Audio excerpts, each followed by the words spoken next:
ലൂക്ക 7:19. വരാനിരിക്കുന്നവൻ നീ തന്നെയോ അതോ ഞങ്ങൾ വേറൊരുവനെ കാത്തിരിക്കണമോ എന്ന് കർത്താവിനോട് ചോദിക്കാൻ പറഞ്ഞയച്ചു.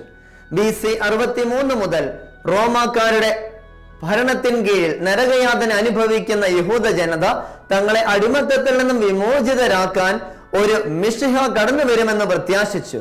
രാജകീയ മിശിഹ.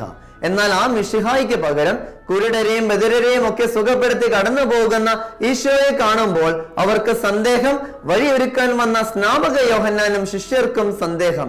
അവിടെയാണ് ഈശോ കരഗതമാക്കാൻ എത്തിയിരിക്കുന്ന ആത്മീയ രക്ഷയെ നാം മനസ്സിലാക്കുക. അതാണ് ലൂക്കാ സുവിശേഷകൻ നമുക്ക് വരച്ചു കാട്ടുന്നത്.